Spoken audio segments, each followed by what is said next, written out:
বাংলাদেশে ঢাকার বেইলি রোডের গ্রিন কোজি কটেজে অগ্নিকাণ্ডে প্রায় অর্ধশত প্রাণহানির ঘটনায় 3 জনকে গ্রেপ্তার করেছে ঢাকা মহানগর পুলিশ।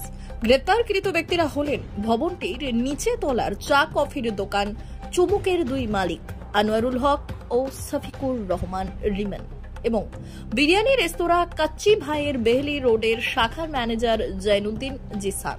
অগ্নিকাণ্ডের তথ্য জানতে হেফাজতে নেওয়া হয়েছে আরও কয়েকজনকে।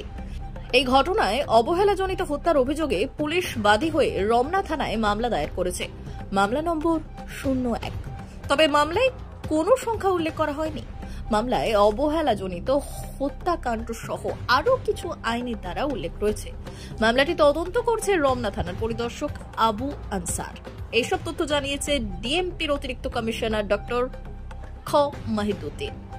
তবে ফায়ার সার্ভিস জানিয়েছে আটতলা গ্রিন কোজি কটেজের নিচতলার চা কফির দোকান চুমুক থেকে আগুনের সূত্রপাত হয়।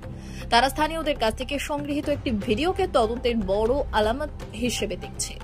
গত বৃহস্পতিবার রাত্রি 9:45টার দিকে বেইলি রোডের ভবনটিতে ভয়াবহ অগ্নিকাণ্ডের কাস্টমস কর্মকর্তা, 2 জন সাংবাদিক ও আওয়ামী লীগ নেতা সহ এই পর্যন্ত 46 জনের মৃত্যু হয়েছে। ঢাকা থেকে হাবিবুর রহমানের report, big news. Dhaka metropolitan police এবং ক্রিমিনাল ইনভেস্টিগেশন ডিপার্টমেন্ট উভয়ই এই জায়গায় যে বেইলি রোডের অকুস্থলে ইনসিডেন্টের জায়গায় যায় এবং সেই জায়গায় থেকে ঘটনার যে আলামত বা এভিডেন্সেস সেগুলো তারা যথাযথভাবে আজকে সকালের দিকেই সেটি কালেকশন করেছে।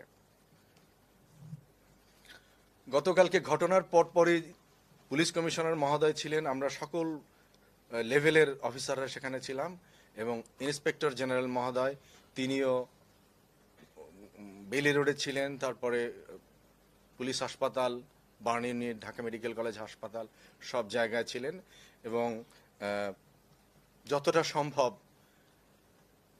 সহযোগিতা করার জন্য অথবা এটি কি বেটার ম্যানেজমেন্ট কি করে করা যায় সেটির জন্য ইন্সপেক্টর জেনারেল মহোদয় আপ্রাণ চেষ্টা করেছেন। একই সাথে ঘটনা ঘটার পর থেকেই যখন মাননীয় স্বরাষ্ট্রমন্ত্রী, মাননীয় প্রধানমন্ত্রী জেনেছেন এবং তারা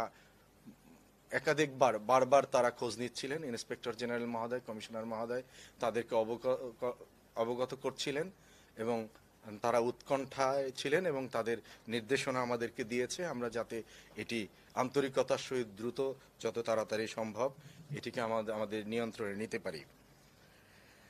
আমরা মনে করি যে এর পরবর্তীতে যে প্রশ্নগুলো আসে সেটি হলো যে এ ধরনের জায়গায় এতগুলো গ্যাস সিলিন্ডার থাকার কথা কিনা, অগ্নিকাণ্ডের সূত্রপাত কি করে হলো, অনেক ধরনের প্রশ্ন আসে এবং সে কিছু প্রশ্নের জবাব কিন্তু আপনারা আমাদের যে ডিজি ফায়ার সার্ভিস মহোদয় তার কাছ থেকে আপনারা জানার চেষ্টা করেছেন, তিনি আপনাদেরকে অবগত করেছেন। আমাদের পক্ষ থেকেও আমরা আমাদের তদন্ত, বিশেষ করে আমাদের এই ঘটনার সংশ্লিষ্টতায় যে মামলা রুজুর প্রক্রিয়ায় আমরা আছি এবং সেই জায়গা থেকে আমরা কাজ করছিলাম যে উৎস কোথায়, কাদের রেসপন্সিবিলিটি আছে এবং সেই প্রাথমিকভাবে আমাদের যে রেসপন্সিবিলিটির জায়গা সেই জায়গা থেকে আমরা আমাদের যে নিচের যে রেস্টুরেন্টটি চুমুক সেটির 2 জন মালিক তাদেরকে আমরা আটক করেছি। আমাদের জিজ্ঞাসাবাদ হচ্ছে, মামলা রুজুর সাথে সাথে তাদেরকে আমাদের গ্র্যাভিটি অনুযায়ী তাদের আইনি প্রক্রিয়ার মধ্যে নিয়ে নেওয়া হবে। সেই সাথে কাচ্চি ভাই যে রেস্টুরেন্টটি সেটির যে ম্যানেজার তিনিও আমাদের কাছে আছেন, আমরা জিজ্ঞাসাবাদ করছি তাদের দায় দায়িত্ব কতটুকু আছে, নিরাপত্তা আরও সেটি করার চেষ্টা করছি। তো এটি আমাদের পক্ষ থেকে প্রচেষ্টা, যদিও আমরা জীবন এবং যে সম্পদের ক্ষতি হয়েছে সেটির ব্যাপারে একটি দিক, আরেকটি দিক হলো যে আইন প্রয়োগের জায়গা। ঢাকা মেট্রোপলিটন পুলিশ তথা বাংলাদেশ পুলিশ বদ্ধপরিকর তাদের জায়গায় তাদের দায়িত্ব পালন করার জন্য। সেজন্যই আমরা কালকে সারা রাত ইন্সপেক্টর জেনারেল মহোদয় ফজরের নামাজ পর্যন্ত ছিলেন, আমরাও সকলে ছিলাম এবং আজকেও সারাদিন আমরা এগুলোর জন্য কাজ করছি। তো আমরা সকলকে বলতে চাই যে যাদের এই ধরনের ইমারত আছে, রেস্টুরেন্ট আছে, আপনাদের প্রতি আমাদের স্বনির্বন্ধ অনুরোধ থাকলো আপনারা শুধু ব্যবসার কথা চিন্তা করবেন না, জীবনের কথা চিন্তা করবেন। যদি জীবন না থাকে, আমাদের যদি নিরাপত্তা না থাকে, তাহলে শুধু ব্যবসার দিক জন্য কিন্তু তাকালেই চলবে না। সেই অনুরোধ থাকলো। এর বাইরেও আমরা মনে করি যে যেই অফিস, যেই ব্যক্তি বা যার যার দায় দায়িত্ব আছে, সেগুলো আমরা নিরূপণ করব। এ ধরনের ঢাকা মেট্রোপলিটন পুলিশের যে জায়গায় যে দায়িত্ব আছে সেটি আমরা দেখব এবং প্রতিটি জায়গাতে সেটি আমরা এক্সারসাইজ করার চেষ্টা করব। আপনাদের আমরা শেষ করছি। আমি আমাদের পক্ষ থেকে, আপনারা নিউজ কালেক্ট করছেন, কষ্ট করে এখানে আসছেন, সেজন্য আপনাদের ধন্যবাদ।